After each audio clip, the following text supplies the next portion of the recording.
Por que o Brasil é o país da impunidade? Primeiro, porque o criminoso ele é preso, via de regra, majoritariamente, quando é preso em flagrante.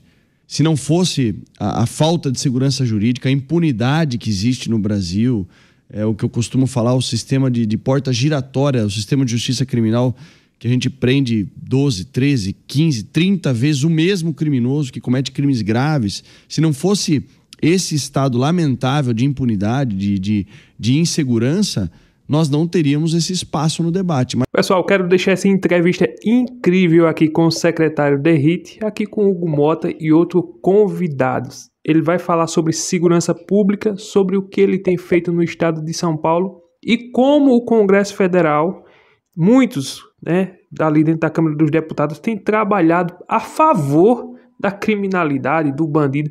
Infelizmente, essa é a triste realidade. E você sabe que as leis aqui no Brasil, ela favorece mais o bandido, o infrator, o fora da lei, do que o cidadão que paga seus impostos, trabalha, tem que colocar carro no seguro, outros têm que colocar cerca elétrica em casa, justamente porque a impunidade aqui no nosso país, ela é grande.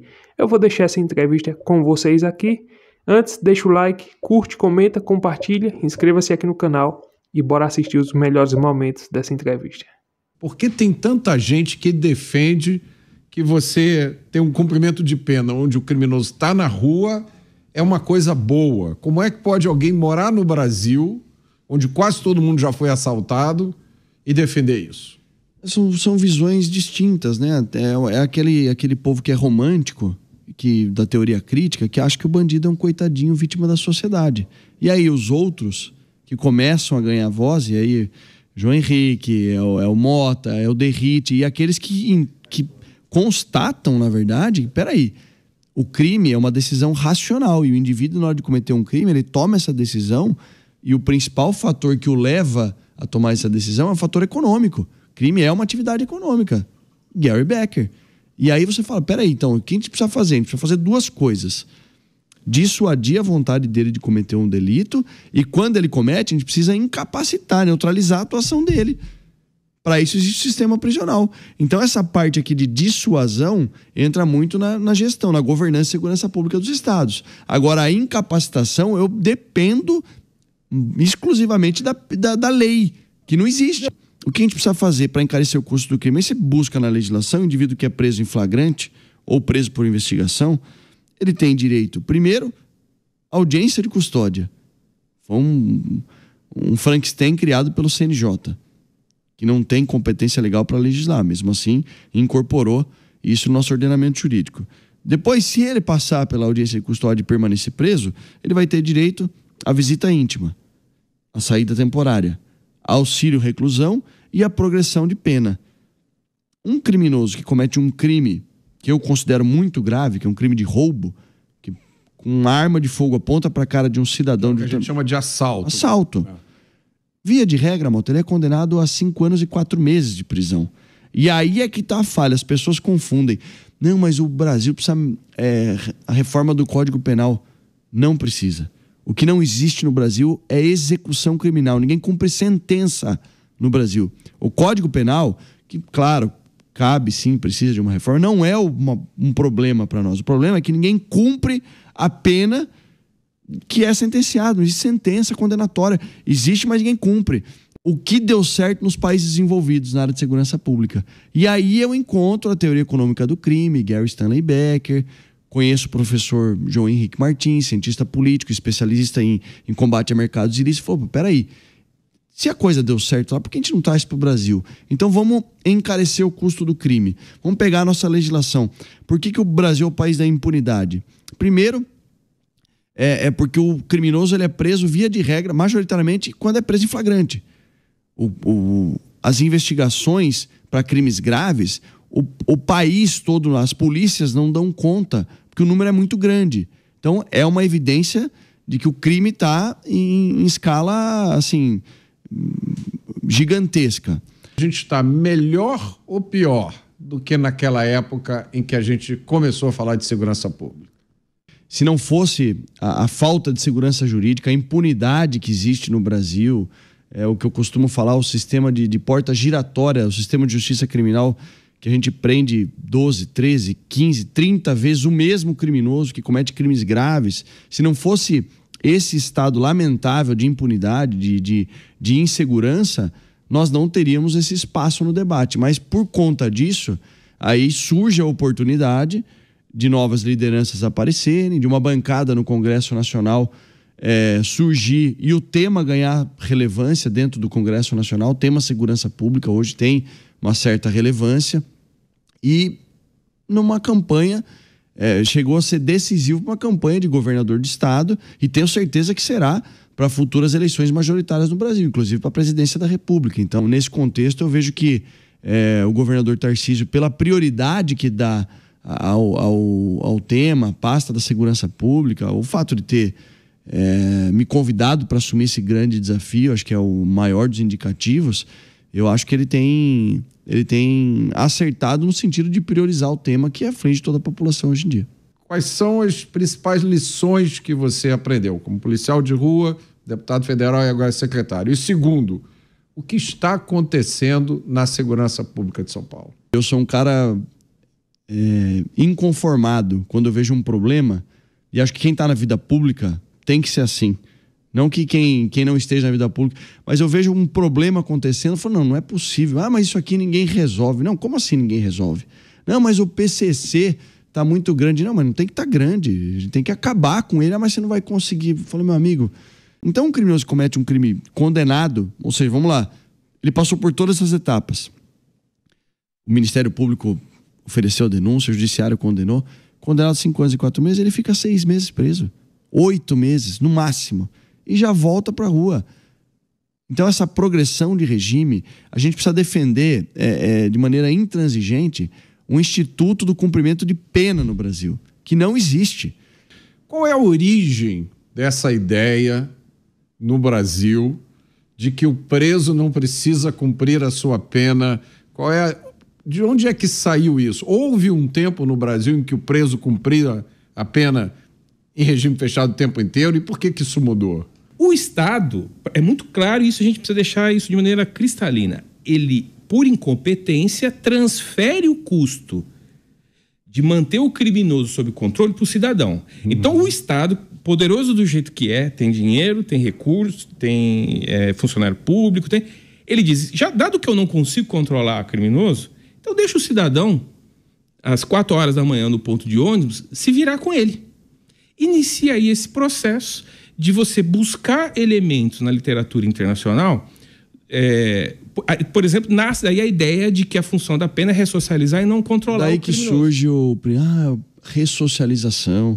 É na lei de execuções penais que está inserido o contexto da saída temporária de preso. Como objetivo de da ressocialização. E que a gente ouviu isso agora numa declaração do ministro, dizendo que do ministro ou do CNJ, dizendo que se você acabar com a saidinha, aumenta o custo do sistema penitenciário em 6 bilhões. Aí eu fui ver de onde é que vem esses 6 bilhões. Conversa. É do tempo que os presos ficam presos. E eu desafio qualquer gestor, economista, sentar e a gente vai fazer os dados. Mas deixa eu só entender mesmo o que você está falando. Isso aí não é verdade. E mesmo que custasse, vale a pena, porque só no período de saída, a quantidade de crimes que acontecem, de vidas de pessoas inocentes, de vítimas que são mortas por esse criminoso, se custasse 100 bilhões já valeria a pena. Tem o fator de dissuasão.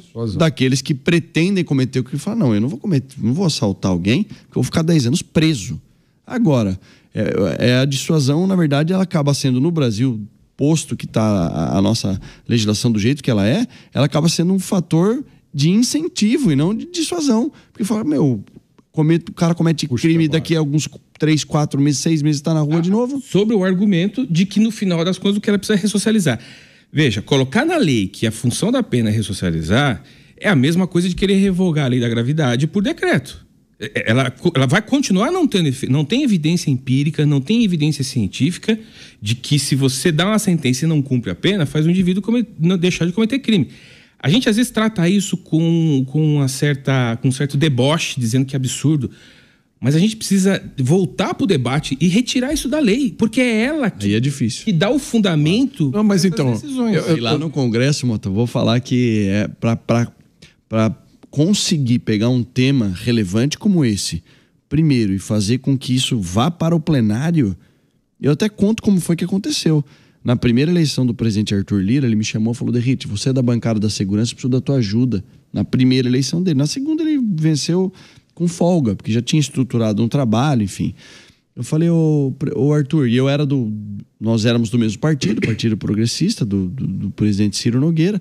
Eu falei: eu te ajudo. Eu falei: eu preciso do seu compromisso em pautar o fim da saída temporária de preso. Eu lembro dele falar assim: pô, Derrite, mas isso é polêmico. Eu falei: Arthur, não é. Não é. Isso é uma demanda da sociedade, ninguém aguenta mais. Tinham 76 projetos que falavam sobre saída temporária, fim, extinção completa, parcial. Tinha um projeto meu, só que eu não poderia ser relator tendo um projeto. Eu arquivei o meu, juntei esses 76 projetos e apresentei um novo substitutivo. Nesse novo substitutivo, a gente extinguiu completamente as saídas temporárias e a legislação previa 5 durante o ano, 7 dias em cada uma dessas 5 oportunidades, que o criminoso do regime semiaberto ficava liberado e não precisava voltar ao sistema prisional. Mota, São Paulo, aqui o nosso estado, 170 mil presos no regime fechado. Hoje, cumprindo pena, em média. 35 mil no regime semiaberto. E sabe quantos, por conta desse absurdo que é a progressão do regime, quantos estão cumprindo pena, entre aspas, porque não cumpre pena nenhuma, no regime aberto? Mais de 300 mil. Nós temos 170 regime fechado, 35 no semiaberto. E já chegamos a ter 350 mil cumprindo pena no regime aberto, que não cumpre pena nenhuma. O Estado não tem nenhum tipo de fiscalização. Então, aí, dado esse fato, esse dado, na gestão que nós começamos a fazer. Primeiro, priorizar onde está o maior dos problemas. É o centro de São Paulo e Baixada Santista? Então, fomos para a Baixada, realizamos uma operação, na verdade, de um avanço que queriam dominar um território e a gente não permitiu que isso acontecesse. E Operação Escudo. Operação Escudo, Operação Verão, operações que desmobilizaram 27 barricadas nas comunidades. População da Baixada agradece até hoje o que foi feito e o que está sendo feito, porque além de realizar uma operação de um avanço do crime organizado de querer dominar um território, a gente aumentou o efetivo em 400 policiais militares. Estamos com 4.017 policiais civis em formação na academia de polícia, nas academias de polícia regionalizadas. É a maior posse da história.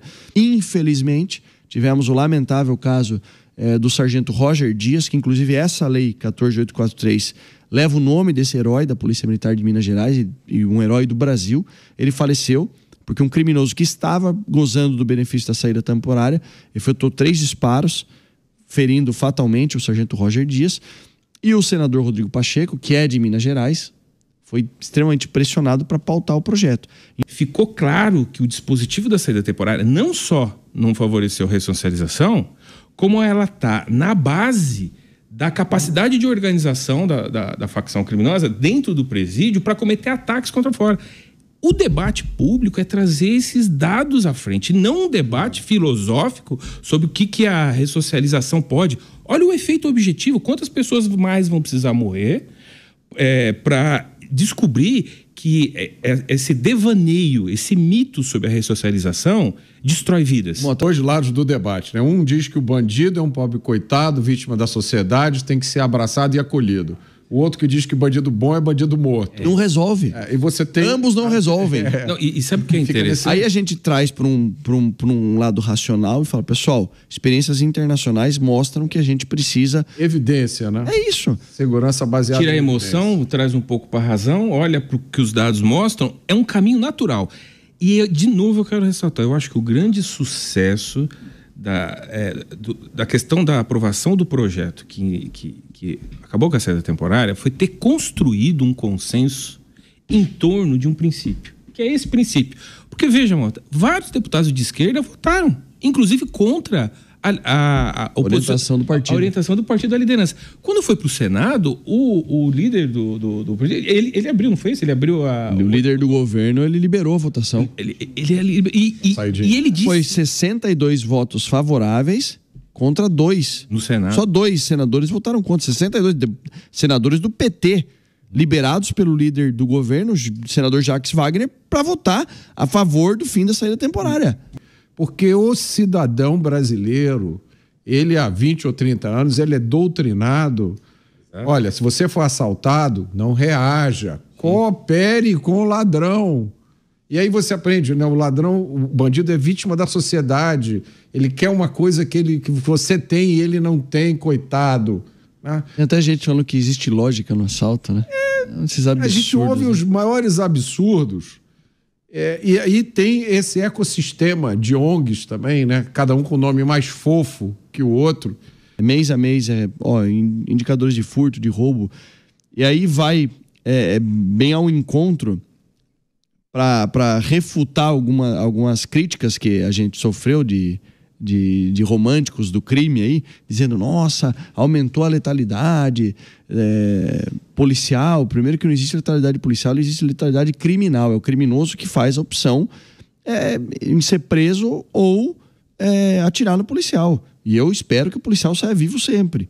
Infelizmente, algumas vezes não acontecem, como não aconteceu com o soldado Patrick Reis, com o soldado Cosmo, com vários outros exemplos que acontecem com os policiais. Mas nesse contexto, nos acusavam de que, olha, aumentou o índice de confrontos da polícia em São Paulo, desde que o Derrite assumiu a Secretaria de Segurança Pública. Mas eles não falam que foi a maior redução de homicídios da história do estado de São Paulo o ano de 2023. Qual é o entendimento de vocês, especialmente você, Derrite, sobre o que foi decidido quanto ao porte de até 40 gramas de maconha? Então, um dos maiores absurdos que eu vi nesses 22 anos que eu tenho como policial, como deputado, como secretário, pelo principal ponto, Mota, como que a gente vai viabilizar o uso, o porte, descriminalizar se não existe uma cadeia legal produtiva? Você não tem uma empresa produzindo legalmente, pagando imposto, gerando emprego. Você está viabilizando e fortalecendo o crime organizado quando você fala que pode até 40 gramas, que nas contas de algumas pessoas já vi falando, dá em torno de 110 a 130 cigarros de maconha. Ou seja, você está, além de estar fortalecendo e favorecendo o crime organizado, você está legalizando o tráfico. O cara vai estar com 50 cigarros de maconha ali, o policial não vai prender? O que está acontecendo na prática, Mota, é que esses indivíduos estão sendo conduzidos para o distrito policial, como estavam. Até que esse imbróglio jurídico seja resolvido dessa decisão da Suprema Corte e também o posicionamento do Congresso Nacional, que tem legitimidade jurídica para legislar e não o Poder Judiciário. E se você quiser aprender a fazer de 2 a 5 mil aqui na internet, clica no link no primeiro comentário fixado. Lá tem uma aula totalmente gratuita te ensinando passo a passo de como você ganhar dinheiro aqui na internet. Não é nada de aposta, não tem enrolada, meu irmão. Assista a aula, é totalmente gratuita. Aprenda a fazer uma renda extra, complementar o seu salário. Você sabe, o salário não dá para quase nada, o salário mínimo. E se você ganhar uma renda a mais aqui na internet, será que isso não ajudaria? Eu tenho certeza que isso faria diferença na sua vida. E você pode fazer isso na sua casa, nas suas horas vagas e apenas usando o quê? O seu celular. Você não vai precisar investir em uma coisa ou outra, gastar dinheiro com isso, com aquilo. Nada disso. É um passo a passo que vai te ensinar a produzir conteúdos que monetiza na plataforma do YouTube. E o YouTube ele vai te pagar mensalmente a cada vídeo que você postar depois de monetizado. Assista a aula, confere como é esse cronograma, confere como é essas aulas e veja só, você pode implementar isso na sua vida e viver aqui da internet. Ah, mas eu não sei de nada. É um passo a passo, totalmente do zero. Por mais que você não saiba de nada, ali você vai aprender tudo e eu tenho certeza que você é capaz de viver da internet. Se eu, que não sabia de nada, aprendi, acreditei, estudei, apliquei e hoje estou tendo resultados, por que você não pode conseguir? Claro que você pode. Agora depende de quem? De você. Então clica no link, tá lá no primeiro comentário fixado, ou então aqui na descrição mesmo. Tem um link lá e você vai assistir a aula totalmente gratuita. É simplesmente inacreditável como nós vivemos em um país rico, um país soberano, um dos países melhores para se viver, mas infelizmente com esse índice de criminalidade lá em cima. Agora tudo por quê? Porque existe um presidente conivente, existe, não todos, né, mas muitos governadores que também não estão nem aí, até porque eles estão de carro blindado, tem segurança, moram em condomínio fechado, então eles não estão nem aí não. Muitos, é como o governador Caiado, que enfrentou a criminalidade no estado de Goiás e reduziu muito a criminalidade do seu estado, e o estado dele é apontado como um dos melhores e mais seguros estados hoje do Brasil. Agora por quê? Porque teve firmeza e bateu de frente com a criminalidade. Esse negocinho aí de colocar câmera nos uniformes dos policiais, isso inibe a força do policial, inibe a ação do policial.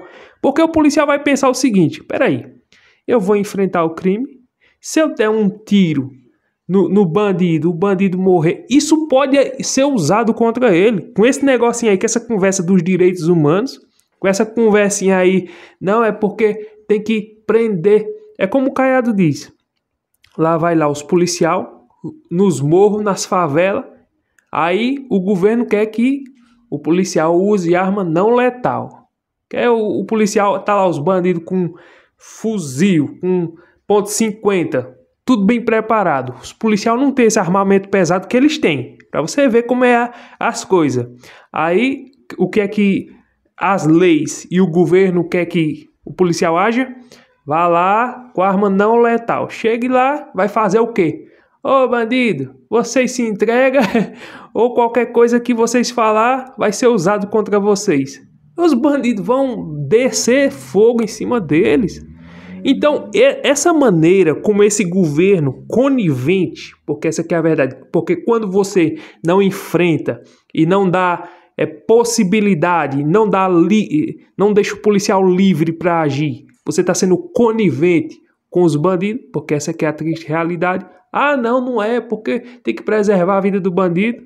Já não basta essa saída temporária, auxílio reclusão, visita íntima, audiência de custódia, advogado em sigilo ali. Então, é uma vergonha. Esses presidiários que cometem essas infrações estão presos, eles estão presos com conforto lá dentro das prisões. Tem Wi-Fi, tem internet, banho de sol, visita íntima, auxílio reclusão, que ganha muito bem, sem fazer nada.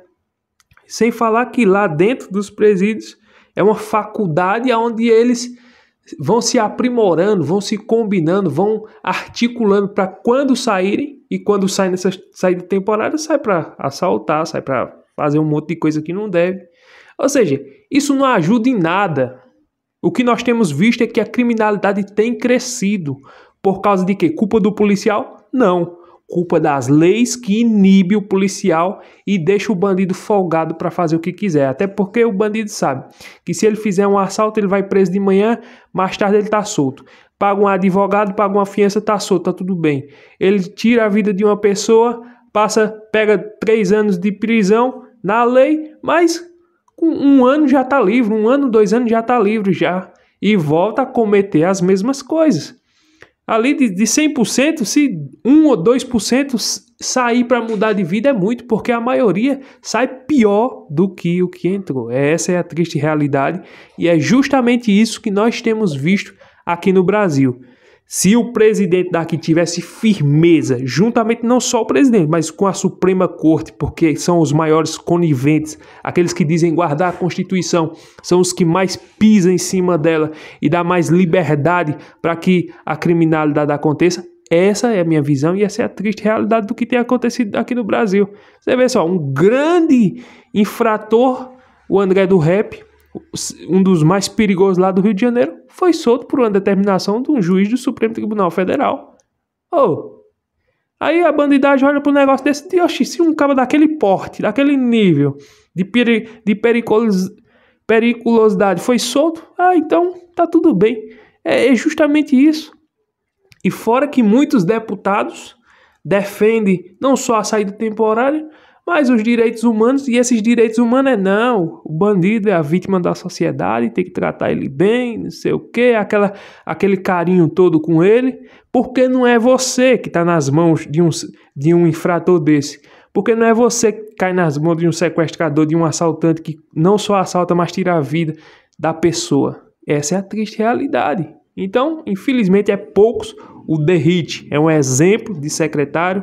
O governador Tarcísio, Romeu Zema, Ronaldo Caiado, eles têm trabalhado para combater. E veja só, os estados deles têm caído a criminalidade porque eles tomaram ação firme. Então, eu queria trazer essa entrevista aqui. Gosto muito do Derrite, governador Tarcísio.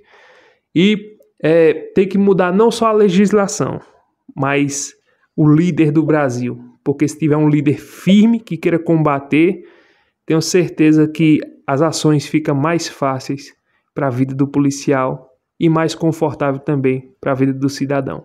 Deixa o like, curte, comenta, compartilha, se inscreva no canal e até o próximo vídeo, se Deus permitir.